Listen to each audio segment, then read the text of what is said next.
Eu preciso que você entenda, ou pelo menos foque muito nisso. Existe um povo que está ali dentro, continuando morando ali, com portões queimados e muros derribados. Passam-se anos, e tem pessoas que continuam morando ali, e se acostumaram a viver na miséria e na humilhação. Se acostumaram, depois de anos, a viver em miséria, humilhação, deboche. Porque tem coisas e situações na nossa vida que nós até ficamos revoltados no início quando acontece, mas depois que passa-se tempo, nós temos a tendência de nos acostumar, ainda que a situação seja diversa. É como acontece em muitas nossas casas, não sei se é assim na sua. Eu acho que a pastora Anne poderia falar muito bem sobre a nossa casa. Se uma torneira quebra, no início eu falo, meu Deus, uma torneira quebrou. Meu Deus, uma torneira quebrou, não pode ficar assim. Aí eu vou lá, amarro uma sacola, ou alguma coisa, né, faço aquele cambalache. Aí passa um dia, 2 dias, 3, 6 meses, daqui a pouco a gente bate o bolo, cantando parabéns. Por quê? Porque nós temos a tendência de nos acostumar com algumas coisas que nós deveríamos tomar atitudes, mas nós nos acomodamos. Você conhece pessoas assim? Que estão vivendo um casamento que, desculpa a palavra, estão a miséria, mas vai fazendo cambalacho, e aí vou deixando a vida levar, um dia vai consertar e nunca conserta. Pessoas estão levando o ministério, o chamado, de forma desleixada, uma coisa que um dia quebrou, uma coisa que saiu do lugar, mas nós fazemos um cambalacho, aí vamos deixando as coisas acontecer, a coisa acontecer, até que nós nos acostumamos a viver de maneira que não agrada ao Senhor. Conseguiu entender esse contexto? Agora vamos ler essa palavra, é só um versículo, eu vou continuar a aplicar ela, nós vamos entender. Neemias 6:3, ele diz, enviei-lhes mensageiros, dizendo, estou fazendo uma grande obra, de modo que não posso parar, porque eu cessaria essa obra, enquanto eu deixo ela e desço até vocês. Você entendeu o início desse contexto agora, está? E aí, existem pessoas que estão morando ali em Jerusalém, portões queimados, muros derribados, mas continuam no local, continuam morando ali porque se acostumaram a viver em uma situação de humilhação, não muito diferente de muitas pessoas, talvez até aqui estejam, que vivem em condições de humilhação, às vezes dentro de casa, em trabalho, mas se acostumaram a viver nessa situação, se acostumaram a viver em ambientes assim, acostumaram-se a viver em ambientes de erros, de fracassos, de problemas, mas continuam sentados e não resolvem o problema. Só que aí Deus tem que fazer o seguinte, quando os que estão dentro não fazem, Deus precisa trazer um de fora para fazer. Porque tem pessoas dentro que estão sentadas, de braços cruzados, estão vendo o problema, não resolvem, aí Deus fala assim, tem alguém de longe, que eu vou trazer para perto, e eu tenho certeza que vai fazer. Aí Deus se lembra de um homem chamado Neemias, que nunca esteve ali, era um judeu, neto de judeu, filho de judeu, seus avós foram levados cativos, ele nasceu no cativeiro, ele nasceu escravo, mas Deus o elevou numa posição de copeiro do rei. Neemias agora, ele é um homem de confiança do rei, porque ser copeiro do rei, era a pessoa que experimentava antes de servir ao rei. Nós já vimos em filmes antigos, que muitas pessoas utilizavam-se de estratégia de envenenar alguns reis, alguns imperadores, e a quem era incumbido a responsabilidade de que isso não acontecesse? O copeiro. Então o copeiro não poderia ser qualquer pessoa. Você nunca vai chamar para ser copeiro uma pessoa que você não tem confiança, porque afinal de contas, é por ela que passa aquilo que pode ou não te matar. aquilo que vai te alimentar ou aquilo que vai te matar.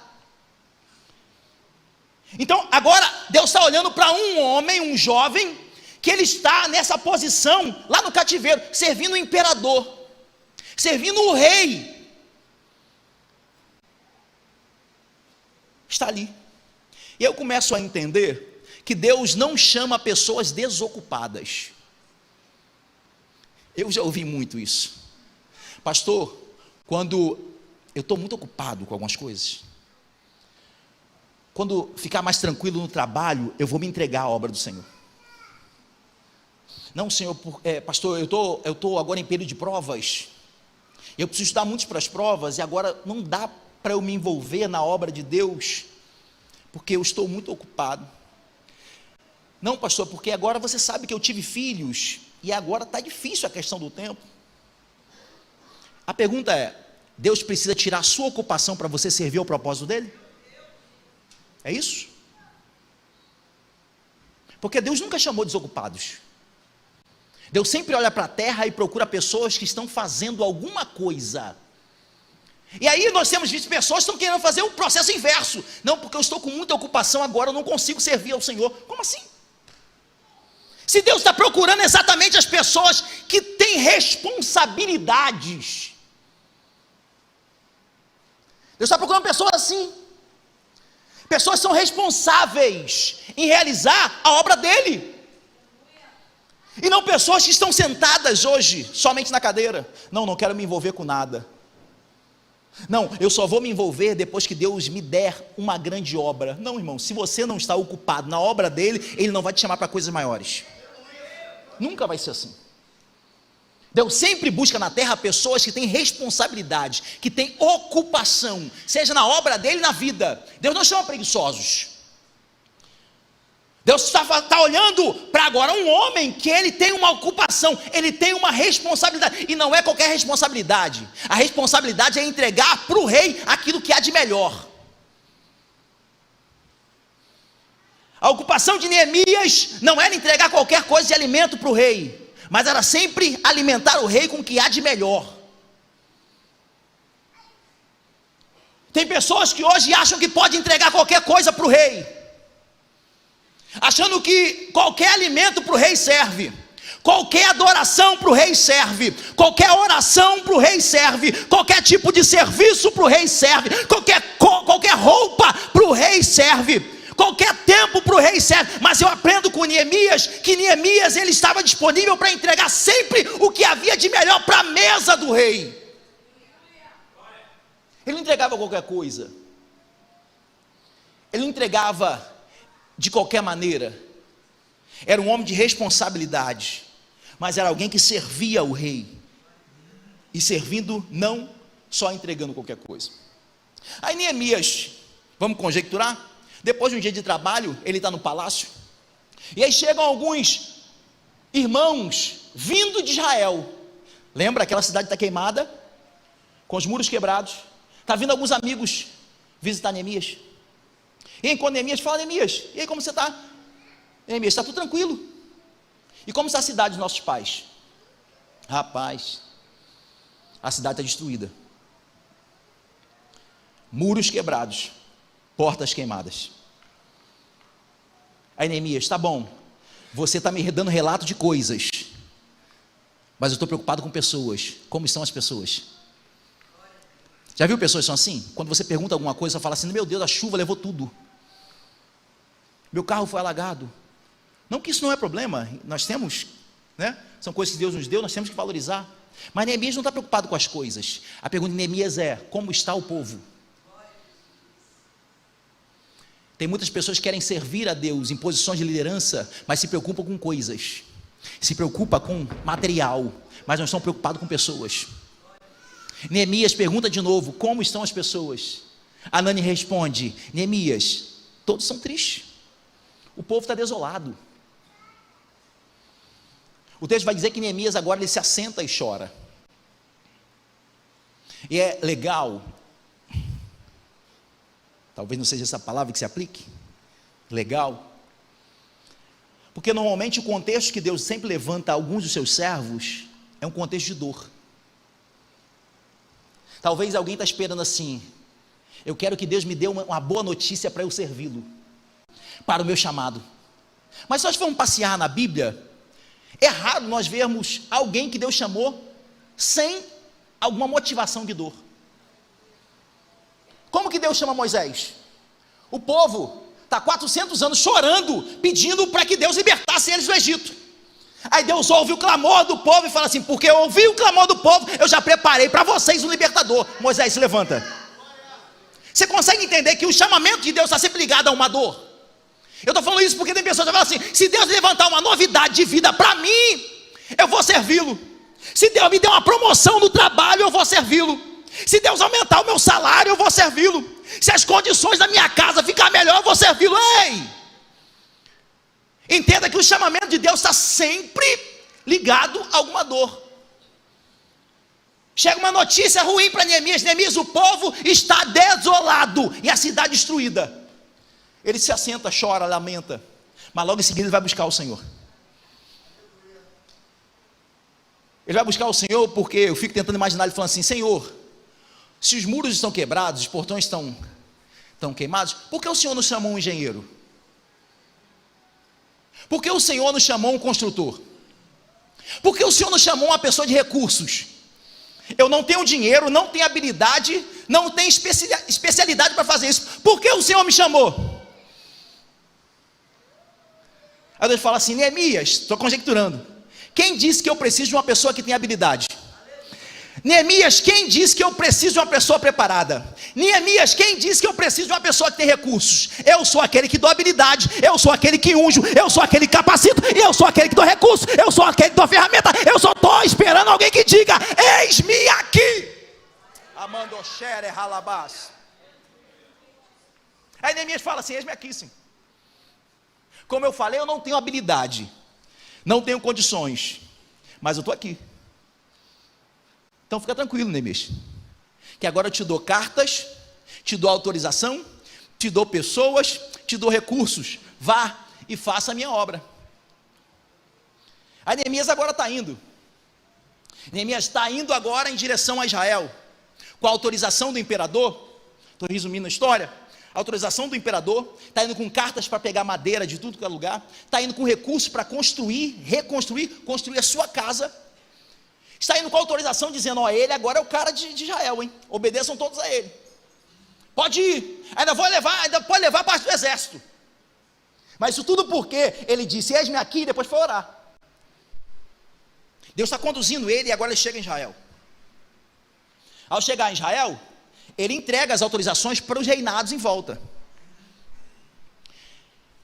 Eu não disse isso aos irmãos, mas quando o império tomou tudo, o império não tomou somente Israel, tomou todas as nações em volta. Então, todas as nações em volta de Israel, elas estão no mesmo barco, estão na mesma condição, todos estão vivendo a mesma situação. E aí, quando nós estamos vivendo a mesma situação, normalmente, nós temos aliança com todo mundo que está vivendo a mesma situação que a gente. Quando você está vivendo uma fase ruim da sua vida, pessoas que estão vivendo fases ruins também vão se aliançar com você. Não, estou contigo, estou com você, estou orando por você, você ora por mim, nós vamos vencer isso aí. Agora chega Neemias com carta para a nação de Israel: olha, o imperador mandou reconstruir. Aí sabe o que acontece? Aqueles que estavam juntos agora viram inimigos, porque tem pessoas que não suportam ver você crescer. Quando elas veem você ficar maior do que ela se torna inimigo. Quer perseguir, quer falar mal, quer fazer isso, quer fazer aquilo, quer levantar calúnia. Você conhece pessoas assim? Você não pode demonstrar nada que Deus tentar te elevar, que já tem pessoas, ficou metido. Porque a carta do rei chegou na mão, agora do governador de Samaria, Sambalate. Aí Sambalate, que antes tinha aliança com Israel, agora ele vai até diante de Neemias, juntamente com o seu exército, e fala assim: quem são vocês para achar que vocês vão conseguir levantar esse muro? Eles começam a debochar. Aí eles começam a levantar calúnia, enquanto Neemias está com a mão no tijolo e a outra mão na massa. Está um exército de frente zombando, que antes tinha aliança com ele. Mas porque recebeu uma autorização do rei. Já viu quando Deus te dá alguma autorização para você fazer algo e já começa a pessoa a se levantar para zombar? Já viu isso? Talvez tenha pessoas falando assim, você vai fazer isso para quê? Porque antes de Neemias, irmãos, muitas outras pessoas tentaram reconstruir o muro. Tentaram, Rafael, e pararam. Tentaram e pararam. Tentaram e pararam. Talvez alguém de fora fale assim, você vai aceitar essa missão aí? Desculpa a palavra chula, maior rabuda. Um monte antes de você tentou e não conseguiu. Ei, essa obra não vai para frente não. Só que quem está de fora está olhando essa perspectiva. Mas você está debaixo de uma palavra. E a palavra é: vai que eu estou contigo. Te dou carta, te dou autorização, te dou ferramenta, te dou estratégia, te dou tudo o que for necessário. Somente faça a minha obra. Amachuri remenegas. Aí, Sambalate, agora governador de Samaria, está de frente para o povo, de frente para a muralha, falando: quem são vocês? Quem são vocês para achar que vocês vão conseguir edificar esse muro? Outros já tentaram e não conseguiram. Vocês acham que vão conseguir construir esse muro em um dia? E essa palavra se aplica a gente, porque tem pessoas aqui que receberam de Deus uma autorização, receberam de Deus um chamado, e estão parando a obra que Deus deu, para ficar discutindo com quem está falando.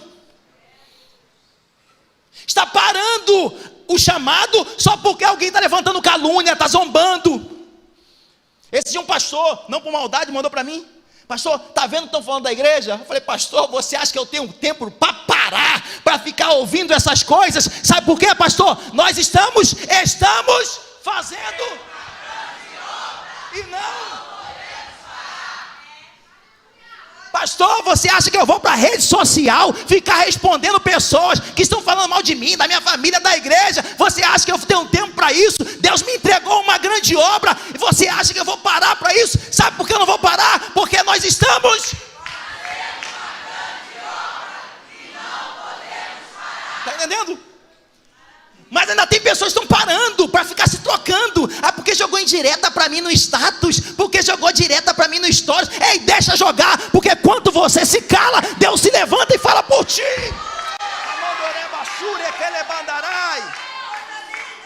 Está entendendo? Aí você acha que o inimigo parou? O inimigo vai para casa, mas ele vai voltar. Aí Sambalate volta, agora ele só não volta sozinho. Agora ele traz mais um homem chamado Tobias, de uma outra nação, e fala: olha, a gente tem que parar essa obra, meu irmão. Vamos começar a levantar a calúnia deles. Vamos começar a levantar alguma calúnia. Vamos tentar fazer alguma coisa para esse cara parar, para esse povo parar a construção, porque a obra está acelerada, gente. A cada dia que passa, o muro está sendo levantado mais, as brechas estão sendo tapadas. E o inimigo se levanta e traz mais um. E aí começa a levantar a calúnia, mentira, difamação. Não muito diferente de nós, porque o inimigo é especialista em fazer isso. Ele é o pai da mentira. Pastor, mas estão falando da minha honra. Eu preciso no mínimo responder. O texto vai dizer que o líder responde, mas o povo continua trabalhando. O líder ainda assim não para a obra. Ele de dentro da muralha responde: ei, vocês estão falando, estão enganados. Quando vocês estão falando aí que nós estamos tentando agora formar um novo reino, são enganados. Nós viemos aqui com a autorização do rei. Mas Neemias está falando com ele, mas na mão direita está uma colher de pedreiro. Vocês estão falando mal da gente, que nós estamos trabalhando aqui, mas nós estamos trabalhando com a autorização do rei. O que vocês estão levantando é mentira. E eu volto a falar de novo. Vão ter pessoas que vão fazer ou estão fazendo isso hoje, que vão levantar questões contra a tua honra, contra o teu casamento, contra o seu propósito, contra o seu chamado. Mas até quando você vai parar aquilo que Deus te confiou, para você ficar se trocando com outras pessoas? A mesma questão é para todos nós. Até quando nós vamos nos trocar com vizinhos, com pessoas de dentro da casa, com familiares, com amigos, com patrão, com companheiros, dentro da igreja, fora da igreja? Até quando você vai parar a obra que Deus te entregou para você ficar se trocando por poucas coisas? Você se esqueceu a grande obra que Deus te deu? Ei, você não pode parar. Sabe por que você não pode se trocar? Porque nós estamos... E não... Por que você não pode ficar se trocando por pessoas? Por quê?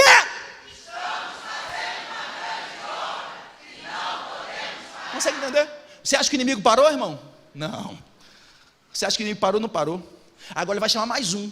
Agora vai vir Sambalate, Tobias e Gesem. Aí eles vêm. Agora vamos intimidar eles mais força. Vamos falar que vamos guerrear contra eles. Porque antes nós falamos. Agora vamos botar medo neles. Vamos falar que vamos fazer guerra. Neemias está orando, aí Deus revela para Neemias: olha, vão vir guerra. Aí Deus fala assim: mas fica tranquilo, numa mão eu quero, continuando com a colher de pedreiro, na outra mão eu quero uma espada. Enquanto uns estiverem assentando tijolos, outros estão na vigia. Depois você vai para a vigia, e os outros assentam tijolos, mas sempre numa mão a ferramenta e na outra uma espada. Aí Neemias coloca o povo perfilado entre as muralhas, principalmente nas partes ainda que não haviam acabado a construção. Todos estão trabalhando com alegria. A muralha está mais alta, tomando forma. Algumas portas já foram reparadas. E aí está o povo trabalhando, mas com medo, porque afinal de contas, quem não teme a investida do inimigo? Porque às vezes a gente fala sobre isso e algumas pessoas falam assim: pastor, então quer dizer que eu não devo ter medo? Não, você deve ter medo. Medo você pode ter. O que você não pode ter é despreparo. Medo você pode ter de toda investida de Satanás. Agora, o que nós todos precisamos estar é uma mão na obra e a outra mão na espada. Aí Neemias coloca o povo assim, e aí vem eles: ei, vamos fazer guerra, vem, entra. Está achando que eu estou só com a colher na mão? Tem espada também, ó. Vem! Foi na mão? Os inimigos vão embora. Aí você acha que o inimigo para? Sabe por que o inimigo não para? Deixa eu dar uma pausa. Sabe por que o inimigo não para? Porque o nível do levante do inimigo é o mesmo nível que revela a tua chamada. Talvez você não entendeu o que eu falei. Deixa eu tentar especificar melhor isso.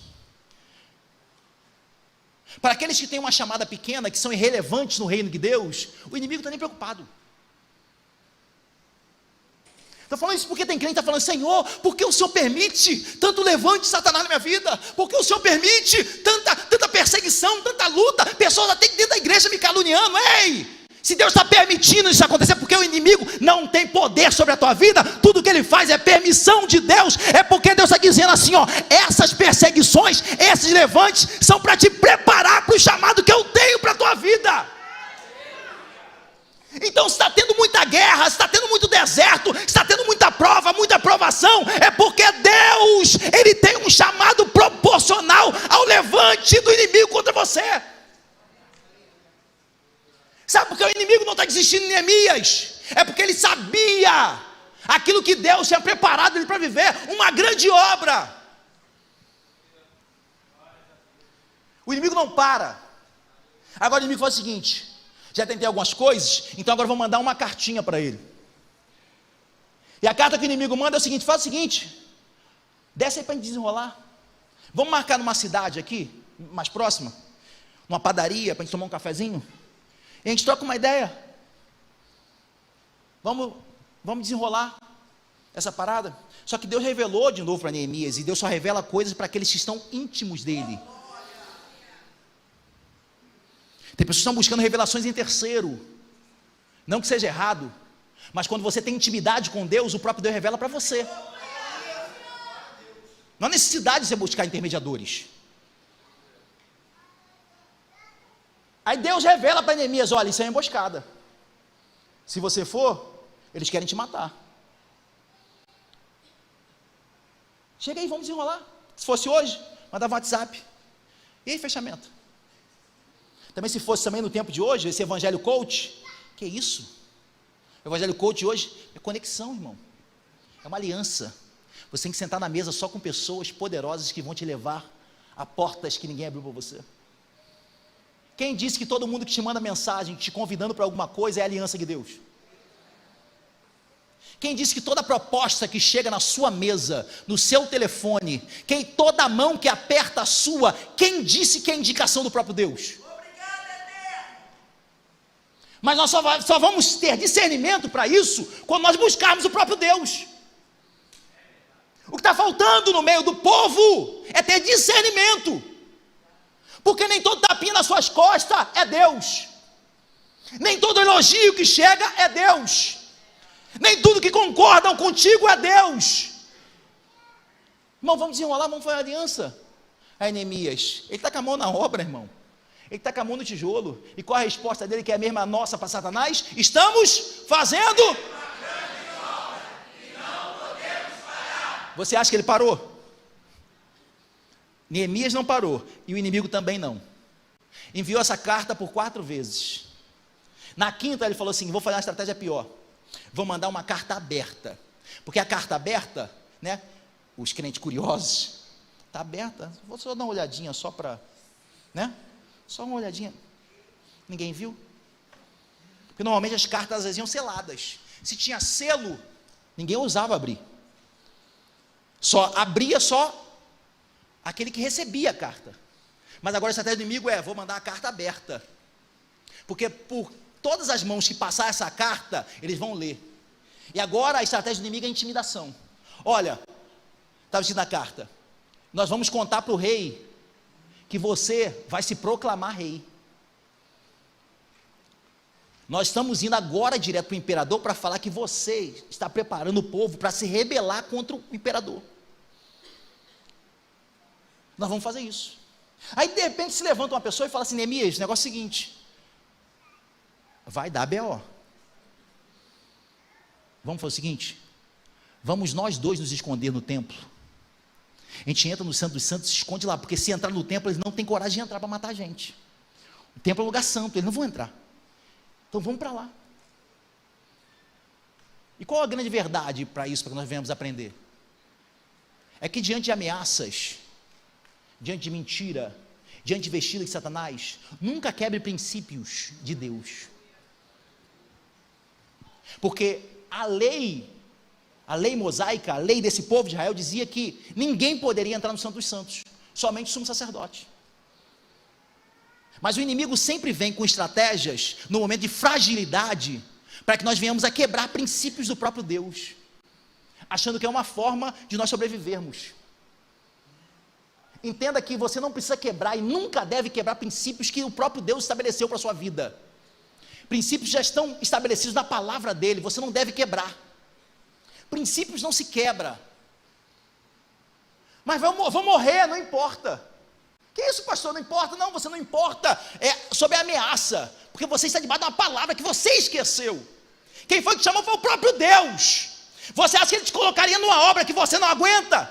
Você acha que Deus te chama para uma missão que você não suporta? Você acha que Deus vai te colocar num trabalho aonde o inimigo vai te matar? Deus não permite nenhuma tentação humana que nos sobrevier, que nós não venhamos a suportar. Deus não permite nenhuma provação que nós não vamos conseguir aguentar, suportar. Se Deus te entregou essa palavra, se Deus te entregou essa promessa, é porque Ele sabe que você consegue. Mas as circunstâncias ao meu redor, Renan, não mostram isso, é claro, e nunca vai mostrar. Porque se fosse assim, Deus chamava qualquer pessoa. Se o chamado de Deus fosse fácil, irmão, Deus chamaria qualquer um, não chamaria você. Se Ele te chamou, é porque você tem algo especial para a missão dEle. Não é sobre você, é sobre Ele. Ele viu algo especial em você, Ele te capacita, Ele te conduz, mas é tudo sobre Ele. Neemias, vamos entrar no templo. Neemias, não. Eu sei quem eu sou. Eu sei quem me chamou. Eu tenho visto tudo que a mão de Deus está fazendo até aqui agora. Você acha que eu vou recuar diante dessa coisa? Eu já venci tanta investida. Você acha que essa é a primeira vez que esse inimigo vem contra mim? Em todas as outras eu suportei. Em todas as outras o povo tem avançado. As muralhas já estão quase terminadas. Você acha que eu vou parar? E sabe por que eu não paro? Porque estamos fazendo uma grande obra e não podemos parar. Mas sabe por que muitos de nós estamos parando? É porque no fundo, nós não tomamos dimensão daquilo que Deus nos chamou para viver. A primeira parte desse versículo é: estou fazendo uma grande obra. Eu sei o quão grande e especial Deus me entregou algo. E o grande problema é que muitos de nós estamos parando porque ainda não tomamos dimensão daquilo que Deus nos entregou. Estão achando que a dimensão é grande, é só para o pastor. O meu serviço é ser consolidador. Eu não tenho a dimensão. Quem disse que não tem? O capítulo 3 de Neemias faz questão de, como se desse uma pausa na história, para falar assim, ó, eu quero mostrar que a grande obra não foi feita somente por mim. E é tanto que ele não fala, eu estou fazendo uma grande obra. Ele fala no plural. Ele fala assim, Deus pode até me ter tirado lá da Síria, mas não sou eu que estou trabalhando sozinho. Esse chamado grande não é só meu. Existe um povo que foi chamado para também fazer uma obra grande. Nós estamos fazendo uma grande obra e não vamos parar.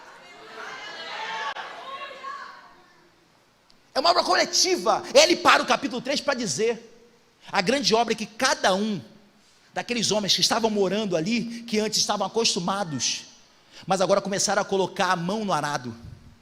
E aí Neemias, ele relata o capítulo. Para muitos pode ser até chato ler o capítulo 3 de Neemias, porque vai falando um monte de nome. Fulano fez o muro de tal lugar até tal lugar. Depois fulano, que é filho de Ciclano, fez o muro de tal lugar. Para muitos isso é chato. Mas Neemias está dizendo o seguinte: não, o chamado não está só para aquele que está liderando por cima. Todos nós temos um grande chamado. E o grande problema é que muitos estão parando porque não valorizam o chamado que Deus nos entregou. Tá bom, Neemias, você é aquele que vai colocar as portas no lugar. Mas se não tivesse uma pessoa que cortasse a árvore, como que a porta seria edificada? Se não tivesse alguém que transportasse essa madeira de uma outra cidade até a cidade de Israel, como que as portas seriam levantadas? Se não tivesse uma pessoa para mexer a massa, como o tijolo seria assentado? Se não tivesse pessoas para carregar os tijolos, como o muro seria edificado? Você consegue entender que o resultado final não está em uma pessoa, mas está em todos nós entendemos que todos nós estamos fazendo uma grande obra? Quem exerce liderança aqui na igreja ouve muito eu falar sobre isso. Quando nós falamos assim, quando há salvação aqui na igreja, a salvação não é graças ao pregador. A salvação é uma grande obra de todo um grupo coletivo. Eu creio que a maioria de vocês, ao desembarcar dos carros, foi recebido por uma pessoa que pegou chuva, mas protegeu você ali no carro. Estava na porta. É o pregador? Não, quem estava lá na porta hoje, Leandro Fofinho, estava fazendo uma grande obra. Aí você foi recepcionado por pessoas que estavam ali, que não estavam no ambiente de adoração. Eles gostariam de estar aqui, mas estavam fazendo uma grande obra para te recepcionar com muito carinho e amor, querendo e precisando estar aqui também no culto, mas estavam ali fazendo uma grande obra. Alguns de vocês precisaram pegar os filhos e levarem para salinhas. São tias que também gostariam de estar aqui, mas porque estão fazendo uma grande obra, elas não podem parar, e elas estão ministrando sobre os nossos filhos. Pessoas servindo a gente ali um cafezinho na livraria, na cafeteria. Irmãos servindo na técnica, na filmagem, levando o evangelho através da internet. Pessoas que servem no dia a dia da igreja, fazendo trabalho social como o pastor Marcelo Beá. Outros irmãos que cuidam do instituto. Irmãos que estão trabalhando no administrativo. Outros que estão servindo na diaconia, na recepção. Tem irmãos preparando nossa ceia, que nós vamos cear. Irmãos são preparados para acolher os que vão se salvar daqui a pouco. Irmãos estão dirigindo o culto. Músicos e cantores que estão aqui desde cedo, ensaiando para ministrar sobre as nossas vidas. Você consegue entender que o resultado de uma obra não é por apenas uma pessoa? O resultado de uma obra é quando cada um dos participantes entendem: nós estamos fazendo uma grande obra, problema nenhum vai nos parar, o inferno não vai nos parar, Sambalate não vai nos parar, Tobias não vai nos parar, acusação não vai nos parar, calúnia não vai nos parar, nada vai nos parar. Por quê? Estamos fazendo uma grande obra e não podemos parar. Você consegue entender que Deus não te chamou para viver qualquer coisa? Que você não é qualquer um. Você não é qualquer uma. Deus te chamou para viver coisas grandes. O que Ele te confiou é grande. A chamada que Ele tem para a sua vida, ela é grande. Nenhum de nós podemos parar. Ele conta conosco. Fica de pé comigo. Eu quero orar por cada um de nós.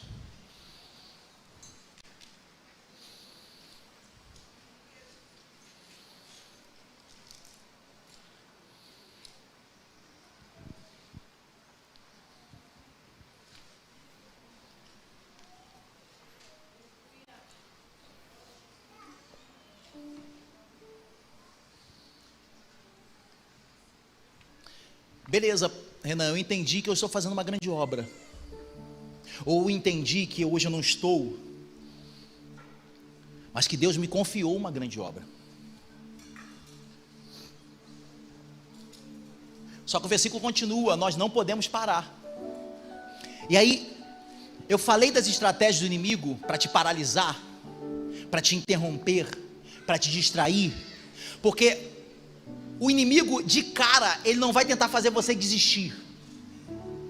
Foca em mim, o Ministério do Louvor está subindo, mas foca aqui. Deus tem para derramar ainda sobre nós. Foca aqui. Há uma diferença entre desistência e parar. Parar pode ser algo momentâneo, temporal. Desistência é algo eterno ou contínuo. Por exemplo, Marlon está com o pad ali. Ó, tá ouvindo o som do teclado? Tá ouvindo? Marlon, não quero que você desista não. Para só um pouquinho. Volta. Ele desistiu? Ele fez o quê? E o que é parar?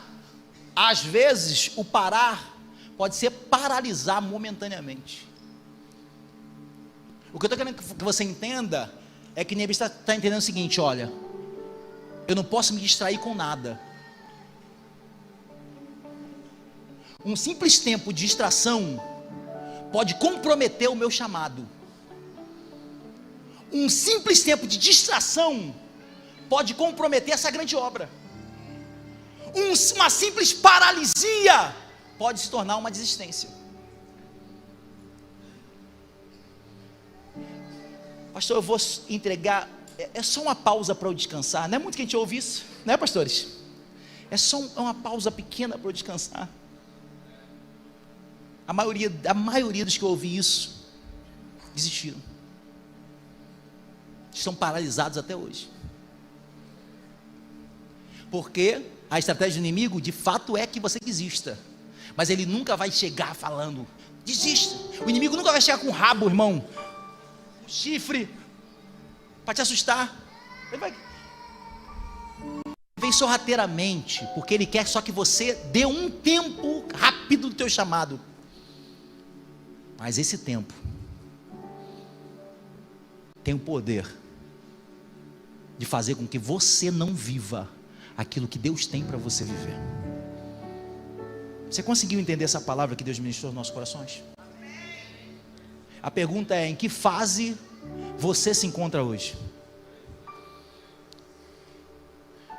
Se eu fosse perguntar, você é aquele que está dentro da muralha, dentro da muralha não, dentro das cidades, com muralha destruída, portão destruído, mas só porque você acha que está dentro da terra que Deus prometeu, você está debaixo da bênção de Deus?